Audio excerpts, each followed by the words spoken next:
ಗೆಲ್ಲುವವರೆಗೆ ಹೋರಾಟ ಏನೇ ಬರಲಿ ಯಾತಕ್ಕಾಗಿ ಹೋರಾಟ ನ್ಯಾಯಕ್ಕಾಗಿ ಹೋರಾಟ ಯಾತಕ್ಕಾಗಿ ಹೋರಾಟ ನ್ಯಾಯಕ್ಕಾಗಿ ಹೋರಾಟ ಯಾತಕ್ಕಾಗಿ ಹೋರಾಟ ನ್ಯಾಯಕ್ಕಾಗಿ ಹೋರಾಟ ಹಲೋ ಭಾರತ್ ಮಾತಾ ಕಿ ಜೈ.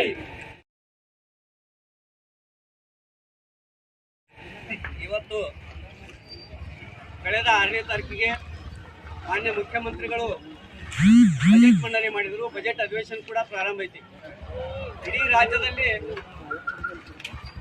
ಲಕ್ಷಾಂತರ ಜನ ನೇಕಾರಿಕೆ ಮಾಡ್ಕೊಂಡು ಉಪಯೋಗ ಆಗತ್ತಿದ್ದಾರೆ.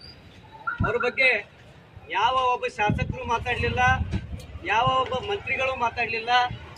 ಅವರಿಗಾಗಿ ಯಾವ ಹಣಕಾಸಿನ ವ್ಯವಸ್ಥೆಯನ್ನು ಕೂಡ ಮಾಡಲಿಲ್ಲ. ಬೆಳಗಾವಿ ಅಧಿವೇಶನ ಇರ್ಬೋದು, ಬೆಂಗಳೂರು ಫ್ರೀಡಂ ಪಾರ್ಕ್ನಾಗ ಹೋರಾಟ ಇರ್ಬೋದು, ಏನು ಸಿಗೋಲ್ತು, ನಮಗೆ ಯೋಜನೆಗಳು ಸಿಗೋಲ್ವು ಅಂತೇಳಿ ಅನೇಕ ಹೋರಾಟಗಳನ್ನು ಮಾಡಿದ್ರೆ ಆವಾಗ ಸಮಾಧಾನ ಮಾಡಿ ಕಳಿಸುವಂಥ ತಂತ್ರಗಳನ್ನು ಮಾಡೋದು.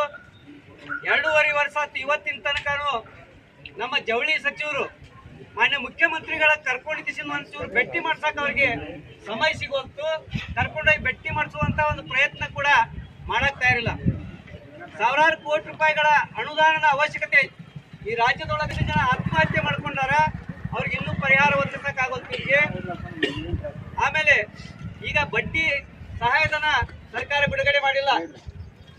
ನೇಕಾರಿಗೂ ಕೂಡ ರೈತರಂತೆ 2 ಲಕ್ಷ ರೂಪಾಯಿವರೆಗೆ 0% ದುಡಿಯೋ ಬಂಡವಾಳವನ್ನ ಸಹಕಾರಿ ಸಂಘಗಳ ಮೂಲಕ ಕೊಡ್ತೀವಿ ಅಂತ ಹೇಳ್ತಾರೆ. ಕೊಟ್ಟ ಮೇಲೆ ಅದಕ್ಕೆ GST ಬಿಲ್ ತಂದು ಕೊಡ್ರಿ ಅಂತ ಕೇಳ್ತಾರೆ. GST ಬಿಲ್ ನಾವು ಎಲ್ಲಿಂದ ತಂದು ಕೊಡಕ್ ಸಾಧ್ಯ ಐತಿ? ಹಾಕುದವ್ರು ಕಡಿಮೆ ಬಿತ್ತಂದ್ರ ಒಂದು ಜಡಿ ತಗೊಂಡ್ಬರ್ತೀವಿ, ಒಂದು ಕೋಣ ತಗೊಂಡ್ಬರ್ತೀವಿ, ಲಾಳಿ ರಿಪೇರಿ ಮಾಡಿಸ್ಕೊಂಡ್ ಬರ್ತೀವಿ. ಇಂಥದಕ್ಕೆಲ್ಲ ನಾವು GST ಬಿಲ್ ಎಲ್ಲಿಂದ ತರಕ್ ಸಾಧ್ಯ ಐತಿ?